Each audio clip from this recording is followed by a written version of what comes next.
Good morning, traders. This is Chris Buss with Traders Profit Compass with a review of the FATMAAN names prior to their earnings this week. Normally, this would be information that I would cover in Before the Bell, my pre-market look at markets each morning. This morning, I spent some extra time on discussing the China contagion risk in that video. And if you're interested in seeing that, hearing about that, and also looking at the indexes, SPY, QQQ, and IWM, I would encourage you to look for Before the Bell, posted already this morning on the YouTube channel where you can get all that information. So for the sake of time, I split it up, and I think that this week in particular merits a little extra time on the FATMAAN names. They are 24% of SPY and 40% of the Qs, so we got a lot riding on how these big mega cap names resolve today and the rest of the week to their earnings announcement. Plus, we got Powell tomorrow afternoon, and he's a wild card that could, derail or support the move. So let's take a look at it. Here we've got Facebook that reports tomorrow night after the bell, which would be, of course, after Powell. And we've had a nice run up off of these lows. We caught most of this move. And if you're long and you held in that position, you got a mega move, mega jump of, what is that? $30, $28, up here to $375. Since then, we have had classic bull flag action, bounded by 375 and 367.50. So now, today, I think, number one, if you got a pullback into 367.50, I think you can buy that at the bottom of the flag. And if you got a breakout here this morning above 375, you could buy that as well. And you can see that my measured move out of this flagpole is up towards 397.50, and that would be, of course, most likely come as the earnings catalyst. If it was positively resolved, that would be my technical target on the high side. Now, I want to just share a little bit my philosophy on earnings, and that is that usually, number one, I usually step aside. That I have found in my own personal trading that I have no edge. It's usually a guess, and in my experience, I usually guess wrong. And guessing wrong is not if you are right or wrong, are they going to beat earnings, but right or wrong, how is the market going to react? Now, for all of these names, I have no doubt they're going to blow it out of the water. Let's just take that as a given. If they miss, they're going to sell off. But we're assuming they're going to blow it out of the water. The question always becomes, has the run-up been too fast, too far, and now profit taking hits it after earnings, right? So now, if I were going to take a long-term bullish view, I would go out August, September. Get yourself positioned out there with a partial position. That way, if there's some kind of a sell-off and you're a long-term Facebook bull or a bull of any of these individual names, then you have an opportunity to add to that position on a pullback. And for me, what I would be looking for on a pullback, if you got it, would be something back into this 357, 352 area, maybe come back and fill this gap and hold the line there, and then see what happens. Now, and I wouldn't be too quick to pull that trigger if you're a longer term trader. Why? Because there may be some follow-up selling, to that first initial reaction. So if you're longer term, $5 isn't going to mean anything. If you're a super active trader and you know what you're doing and you see a whoosh bar that comes into some support, maybe fill this gap, you can try to get long against 350, 250 and then look for a bounce. But that's all active trader stuff. And usually what I like to do after earnings is let it settle out, see if there's broader market implications, and then, kind of pick up the ball from there. We're going to have Jay Powell as well. So there's going to be added volatility at the back half of this week based on all these earnings and based on Jay Powell. So you're not going to know exactly, well, was it Facebook or was it Jay Powell that was the catalyst for, let's just say there was a sell-off.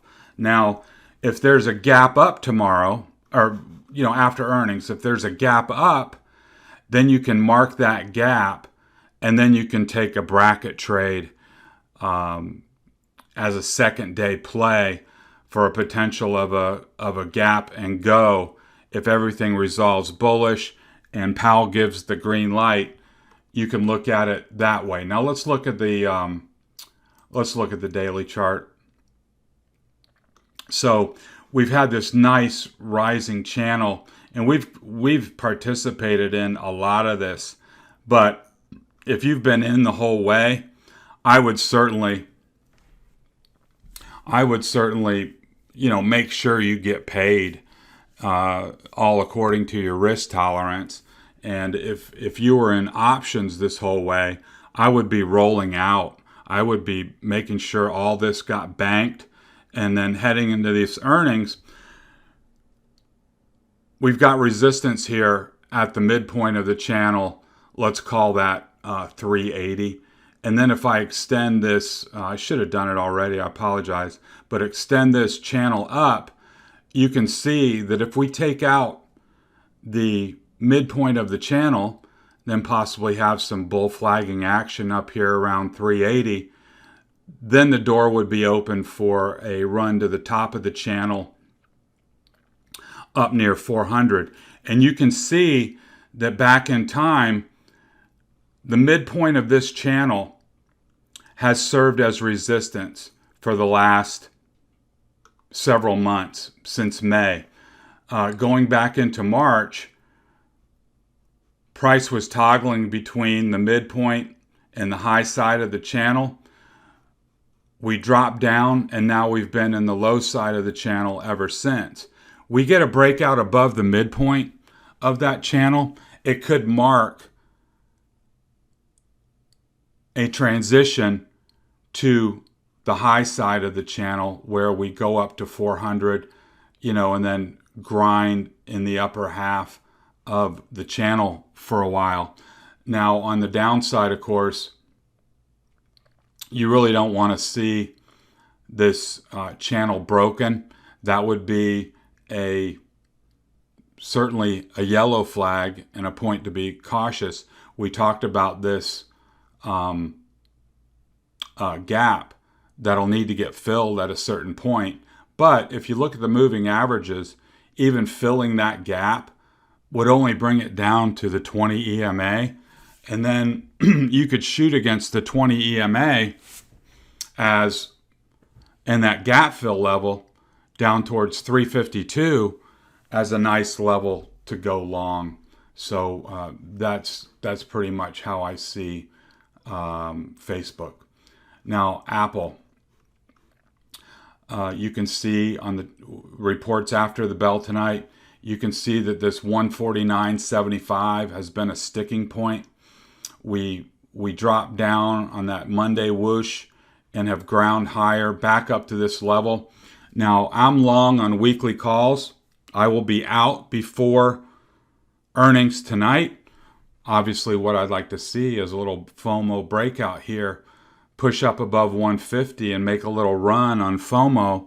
We'll see if I get that, but either way, I will be out after or prior to earnings this afternoon. And then on if you're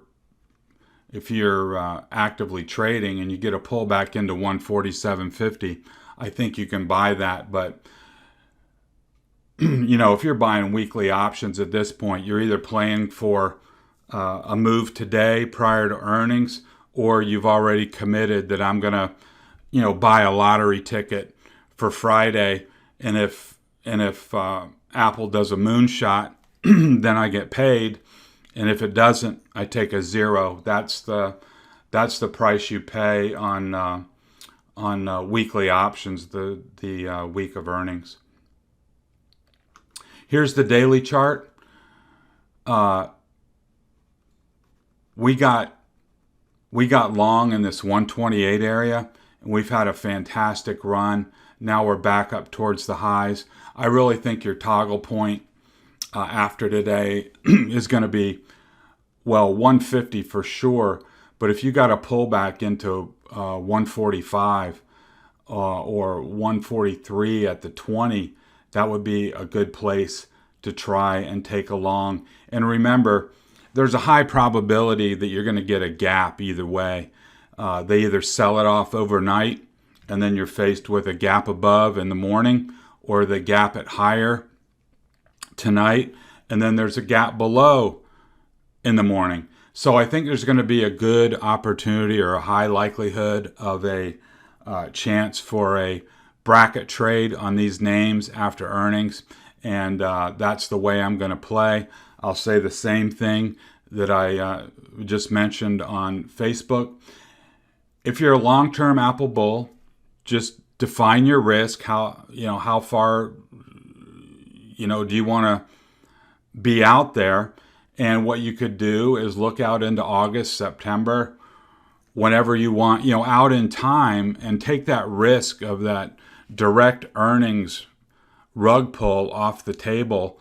Because, like I said, if you're getting something for this week, it's either going to be a win or a loss, and there's not going to be really anything in between. So I have, again, no doubt they're going to blow it out of the water, but it'll come down to outlook and then market dynamics after that. Tesla, we had earnings last night. Not going to spend a lot of time on it. I think they beat on their metrics, but it definitely was not a moonshot. And that's a perfect example of market makers winning when, in the options market, 7% is priced in for a move, and then it doesn't move that much. You just get killed on the implied volatility crush after earnings. So even if you were right, whatever you bought lost money because it didn't move enough to overcome that IV crush. So I really think today you got to key off at 670. If you can break 670 to the upside, then you got the door open to 690 as the level of resistance. And I want to just show you the daily chart.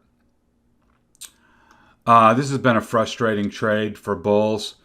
We had tried to get long on this breakout here of the downtrend line, but this 690 has proven to be a wall. Now we're down here at 650, and that has been solid support. So really this level has to hold, and it looks like it has pre-market. And then they got to get this 690 taken out. And if that level could get cleared, then I think you've got an opportunity to come up here above 700 and fill that gap, and then maybe down the road take out this 750, and then you would have an open path up towards 880, towards the prior highs. But Got a lot of congestion down here. Neither bulls nor bears have been making any progress for quite a while, and so this trading range needs to be resolved. And for my money, it's not worth getting involved here just because you just get eaten up by time. I'd rather wait for a breakdown below 650 or a breakout above 690 that I can hang my hat on and then look for that measured move either higher or lower. Microsoft, we got tonight after the bell, another stellar run so far. This 290, 289.80, whatever it is, has capped progress here lately. We'll see if there's any kind of run up into the print today. I would use 290 as your toggle point or your pivot point today. If it can take out 290, then you got a chance for a runner into the print on Microsoft. Let's look at the daily chart, which is spectacular. Nice rising channel, top of the channel, bottom of the channel. Now we've gone to the top of the channel and actually have broken out. And if you'll recall our technical trading tenets, once you break out of a well-defined channel, you want to stay above. We've been riding the 8-day. So what bulls want to see from here on out is staying above this channel, and then you'd be open, to the low 300s. If you drop, if they pull the rug later this week, I would expect price to come at least to the 20 down here around 280, but even possibly down to the midpoint of the channel down around 275. And then if the midpoint of the channel is broken, then as we discussed earlier this week, you get that technical back test of the breakout at 260. So here was the prior high. We broke out. We've run, but the breakout has not been back tested. So from a technical perspective, coming back to back check the breakout is a very, very common technical event. And if I wasn't in, and let's put it this way, once you break some of these levels, I don't want you to be in either. I want you to become tactically defensive. And if you see a move back into 260, say after earnings or after some turbulence, that's where you hit it with a bazooka, because that's where you've got a super high probability long entry. Why? Because that was the breakout level, and all these people down here are support. And so if it can't hold 260, then we got bigger problems on the horizon. But like I say, that's a super high probability trade. And if you were sitting on the sidelines or had captured this run up and then, booked some profits after earnings, if it drops in below this channel and you got that $25 pullback into 260, that's where you unload the cannon, because that's a super high probability trade. And I would love to get Microsoft back at 260 for a shot on the long side. And then, hey, like everything else,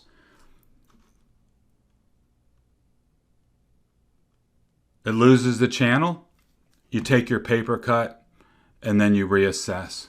So I really think that's the way to take a look at Microsoft.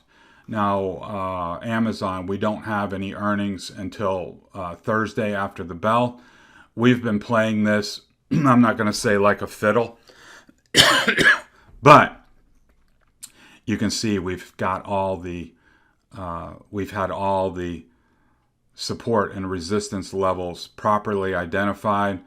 You come up here, you break out, you come right to this 36.35, you hesitate, You make the next move up to 36.70.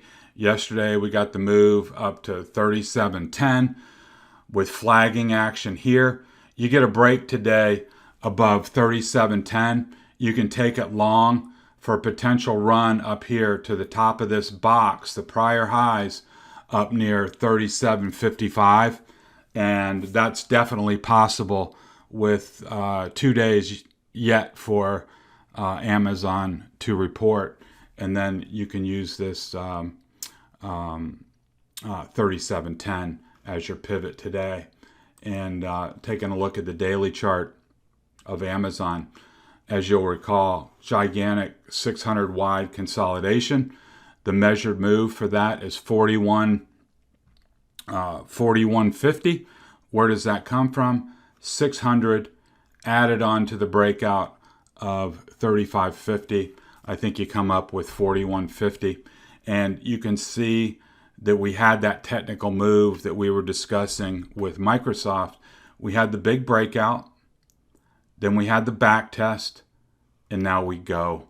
So if we take out on earnings, or even before, you take out 37.50 on Amazon, then you got an open path towards 4,000 and higher.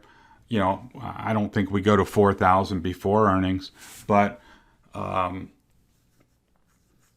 know, the thing on Amazon that you got to take into consideration is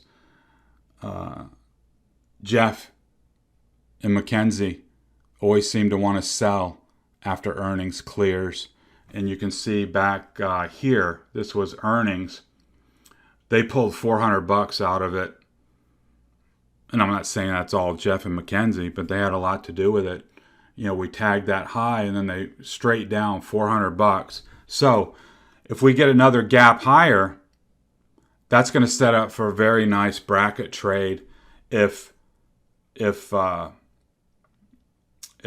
Jeff and Mackenzie decide, you know, we're going to do what we always do after earnings, and we're going to lighten up on all the free options and free shares that we got in the prior quarter, and they just keep, you know, doing that again and again and again. So there might be a fade, but there's always that chance they announce a stock split, and then it goes on a moonshot like Nvidia has and Apple has and Tesla has and all these other names that split their stock. It is a catalyst. So if they were to announce that, then I would think that 4,100 would be in the bag. So let's watch that. We got Google after the bell. Let's look at the 60-minute chart first.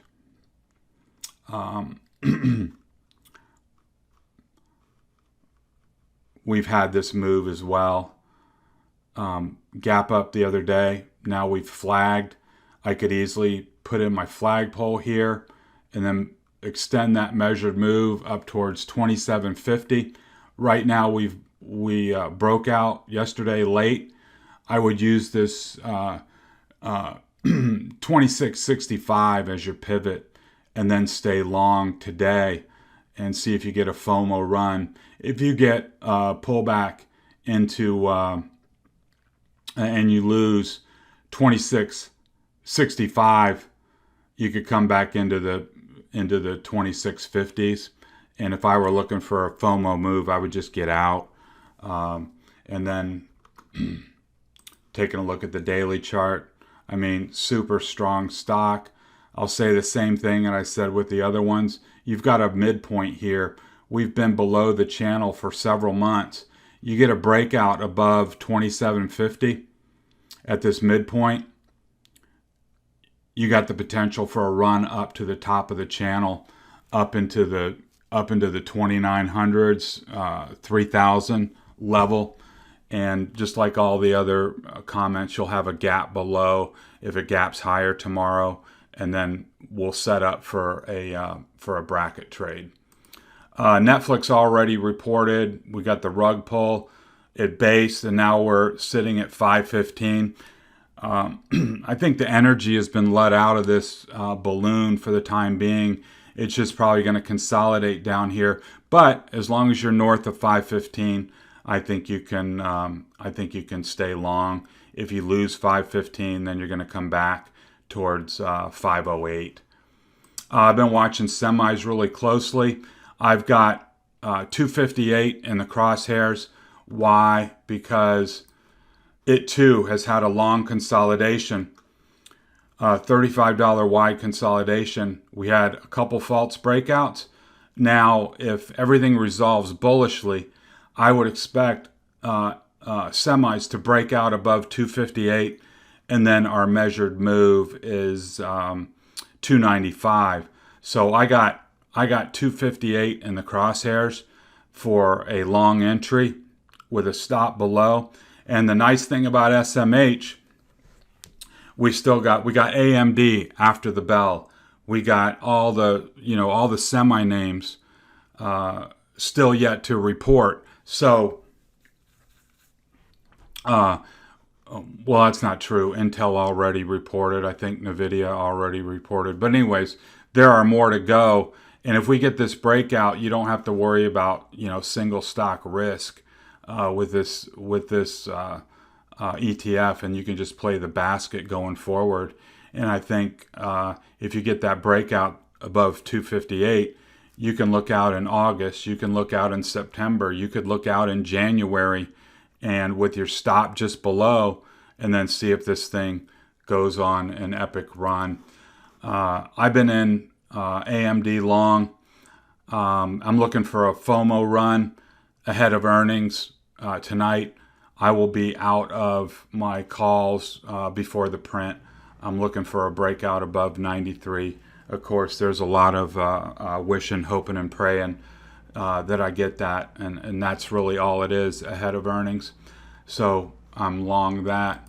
And Texas Instruments already reported, and we had set up this bracket trade early, after, I believe that was, what was that, Tuesday night? Or no, it was Wednesday of last week. And then Thursday, there was this consolidation. And then Friday, we got the break into the gap, and I got long, and now we've had nice follow through. We're halfway home to getting this gap fill all the way up to 193. And there again, I'm hoping and praying that we get this gap fill. And if SMH breaks out, then that will be hugely supportive of getting Texas Instruments to make this move up to 193. Okay, I hope the FATMAAN preview was helpful. Let's see how the market reacts. Let's see how Powell does tomorrow afternoon, whether he's got a surprise in his back pocket, or if he says, you know what, COVID variant, we got to stay the line. It's too early. It's too risky. We got to keep the liquidity going. And if he does that, it should be supportive. Also, I wanted to make one last final point. In this morning's before the bell, we spent a lot of time on China contagion risk, and I don't think I fully took a look at the bullish side of China contagion risk.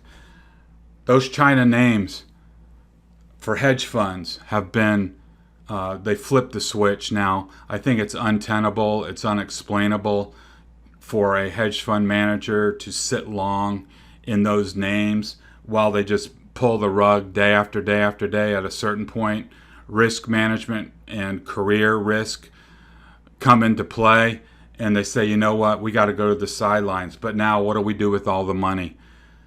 You may see a massive blow off top or massive push into FATMAAN names if all the Baba, the JD, the Baidu, the Pinduoduo monies that come out of China try to find a home here where capital markets are at least safe.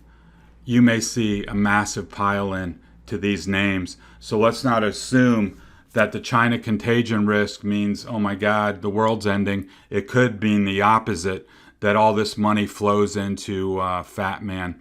Too early to tell, but I'll tell you, those moves last week, in Facebook and some of these other names, wasn't normal. And that money's coming from somewhere. And so we may have just seen the beginning of a move in these mega cap tech super earner names.